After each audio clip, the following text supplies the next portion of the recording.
السلام علیکم ناظرین، اسلام آباد سے ظہیر الدین بابر آپ کی خدمت میں حاضر ہے۔ ناظرین، ایوان صدر کی جانب سے جو لکھا گیا خط ہے مائک مولن کو، اس کے چرچے اس وقت پوری شد و مد کے ساتھ موجود ہے، بین الاقوامی میڈیا ہو یا ملکی میڈیا۔ اس حوالے سے کیا سرائیوں کا سلسلہ جاری ہے۔ مائک مولن کے نمائندے کی تصدیق کے بعد اب یہ صورتحال واضح ہو رہی ہے کہ اس دال میں حقیقت میں کچھ کالا تھا۔ حسین حقانی صاحب کے استعفوں کی بازگشت بھی ہے اور یہ کہا جا رہا ہے کہ وہ وطن واپس آئیں گے۔ یہ جو ایک کیس ہوا ہے اس پر بہت سارے سوالات اٹھائے جا رہے ہیں اور یہ کہا جا رہا ہے کہ ایسے وقت میں جب 2 مئی کا واقعہ ہوا تھا، اس قسم کی کوشش، اپنے اقتدار کو بچانے کی جو کوشش ہے، اگر یہ درست بات ہے تو یہ خفصی افسوسناک بھی ہے اور تشویشناک بھی ہے۔ اس تمام صورتحال پر گفتگو کرنے کے لیے آج ہم نے اپنے پروگرام میں ذمہ دی ہے معروف ڈیفنس اینالسٹ بریگیڈیئر ریٹائر سید نذیر محمد صاحب۔ بریڈی صاحب، ویلکم ٹو شو۔ بریڈی صاحب، یہ بتائیں کہ یہ خط سازش ہے، حقیقت ہے، غلطی ہے، کوتاہی ہے، یہ اصل میں ہے کیا؟ آپ نے جو سوال اٹھایا ہے، آج کے دور میں اس کو ثابت کرنا کوئی مشکل کام نہیں ہے، اس لیے کہ جتنے بھی یہ ہمارے ای میل ہے یا ہمارے بلیک بیری کا یوز ہے یا انٹرنیٹ کا یوز ہے یا جس قسم کا بھی آپ پیغام پہنچانا چاہتے ہیں، تو اس کے لیے ذرائع استعمال ہوتے ہیں اور وہ ذرائع سارے مانیٹر ہوتے ہیں اور اس کا ریکارڈ بھی کافی عرصہ تک موجود ہوتا ہے۔ تو میرے خیال سے ایک فوجی نقطہ نگاہ سے جب میں سائبر کرائمز کے سلسلے میں دیکھتا ہوں اور پھر فورنسک ایویڈنس کو دیکھ رہا ہوں اور پھر جو منصور اعجاز نے جو پبلک کیا ہے وہ ساری کرسپونڈنس یا جو میسیجز ہیں، تو اس سے تو لگتا ہے کہ اس میں کچھ صداقت ہے۔ اور اس صداقت ان کے اینڈز کہاں پر ہے، اوریجنیٹر کون ہے، ریسیپینٹ کون ہے، ڈیلیور کس نے کیا ہے اور جس کو ڈیلیور ہوا ہے اس نے کیا ایکشن کیا، یہ 3 سلسلے۔ تو میرے خیال میں اس کے مطابق سارا ڈیٹا اس نے ذمہ دار حلقوں کو دے دیا ہے اور انہوں نے اپنے لیبارٹری میں، فورنسک لیبارٹری میں ضرور اس کو ٹیسٹ کیا ہوگا اور اب اس حقیقت تک وہ پہنچے ہیں کہ اس میں کچھ صداقت ہے۔ وہ اس لیے جو چیف آف آرمی سٹاف کے 2 کنزیکٹیو ملاقات جو اس سلسلے میں ہوئے ہیں، تو وہاں پر کچھ اگر سموک ہے تو دیر از اے فائر، اور وہ فائر کہاں سے ماچس لگی ہے، کہاں جلا ہے اور سموک کس کو نظر آ رہا ہے، اور اس کو اب واقعی بیکلی یعنی ریورس انجینئرنگ اس پر کرنی ہے کہ بھائی یہ سموک سے لے کر، فائر سے لے کر ماچس کی تیلی کہاں پر۔ لوگ یہ کہتے ہیں کہ اگر یہ پاکستانی امریکی نژاد پاکستانی جو تاجر تھے، یہ صدر زرداری کے دوست تھے، تو انہوں نے یہ انکشاف جو ہے یہ کیوں کیا اور یہ ساری تفصیلات پھر کیوں میڈیا کو بتائیں؟ میرے لحاظ سے تو اتنا عرصہ بعد، کیونکہ 10 مئی اور پھر اس کے بعد 10 اکتوبر کو اس نے فائنینشل ٹائمز میں منصور اعجاز نے یہ مضمون لکھا، اس میں یہ بات اس نے ایکسپوز کی، اس سے پہلے وہ خاموش تھا۔ اس کا مطلب ہے کہ اس سلسلے میں کچھ فائنانسز بھی انوالو ہیں اور شاید وہ فائنانسز اپنی جگہ پر صحیح نہیں پہنچے، خواہ کسی بھی حلقے کی طرف سے تھے، جہاں پر یہ انڈر ورلڈ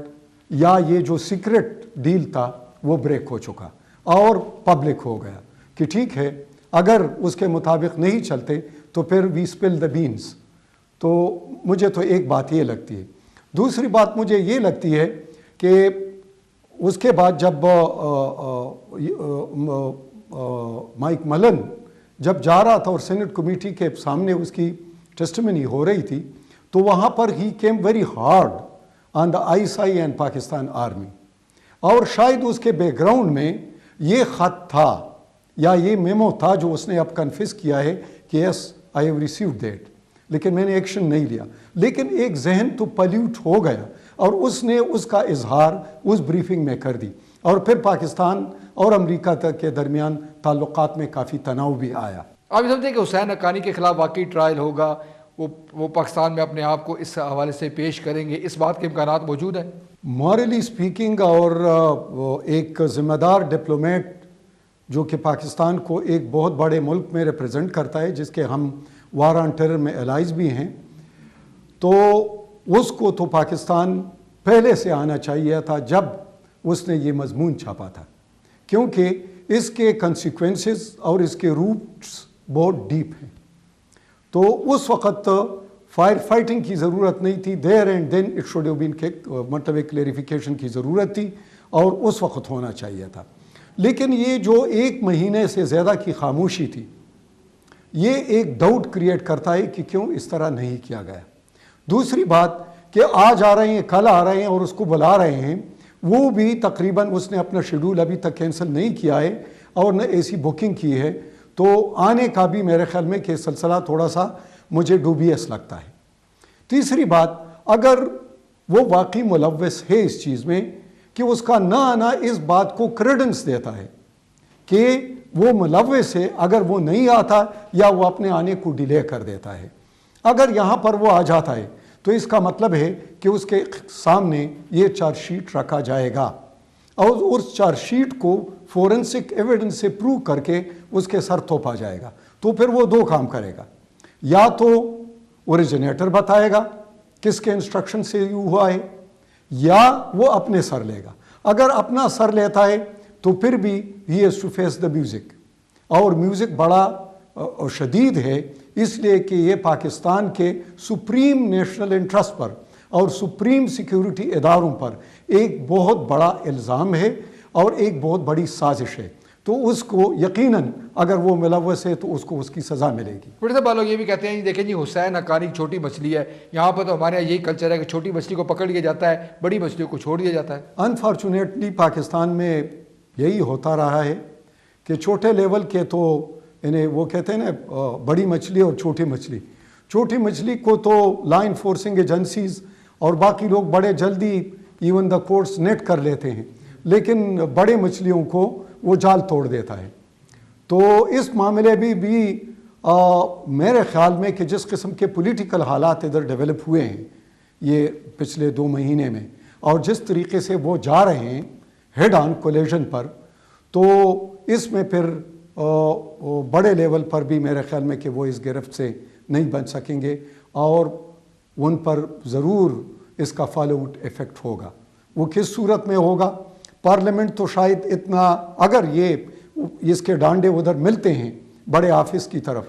تو پھر تو پارلیمنٹ میں اتنا سخت مجھے نظر نہیں آتا کہ اور نہ اتنی تعداد ہے کہ وہ امپیچمنٹ کی طرف جائے۔ تو پھر دوسرا راستہ جو ہے جس کی طرف پولیٹیکل اور ڈسپنسیشن اسپیشلی عمران خان کی اور نواز شریف کی اور باقی کی جو جا رہی ہے کہ ایک الگ راستہ متعین کیا جائے یا فالو کیا جائے اور حکومت پر اتنا پریشر لائے کہ وہ مستعفی ہو اور منصفانہ انتخابات ہو۔ تو میرے خیال میں کہ یہ پریشر پھر ایسا ہوگا کہ پھر یہ راستہ ان کے لیے آسان ہو جائے گا۔ بڑے صاحب لوگ یہ بھی کہتے ہیں کہ یہ اصل میں یہ بھی ایک اور مثال ہے کہ ہمارے اداروں اور ہماری جو سول گورنمنٹ کے درمیان جو اختلافات ہیں، جو ماجرائی رہتی ہے، یہ اس کا ایک اور بڑا ثبوت کے طور پر سامنے ہے، لہذا اس میں حیرانگی کی کوئی بات نہیں۔ جو موجودہ حالات ہیں اس میں تو ابھی تک جو چلا آ رہا تھا تو اس میں تو یہ ہے کہ اسٹیبلشمنٹ اور پولیٹیکل ڈسپنسیشن جو ہے یا گورنمنٹ وہ کافی حد تک ایک پیج پر نظر آتے تھے۔ اگرچہ پالیسی ڈیسیژنز ٹھیک ہے وہ لیتے تھے، لیکن ان کو انڈورس اگر انڈیپینڈنٹ بھی لیتے تھے تو ایک دوسرے کو انڈورس ضرور کرتے تھے۔ لیکن یہ جو موقع آیا ہوا ہے اور جس طریقے سے پولیٹیکل پریشر بھی ابھی بنا ہوا ہے، تو شاید اس کے سامنے اسٹیبلشمنٹ بھی اس طریقے سے خاموش نہ رہ سکے اور وہ بھی اس بات پر مجبور ہو جائے کہ حکومت کو اپنا راستہ جو ایک راستہ تو یہ ہے کہ supreme court chief justice of Pakistan اس کا خود نوٹس لے اگر معاملہ اتنا سیریس ہے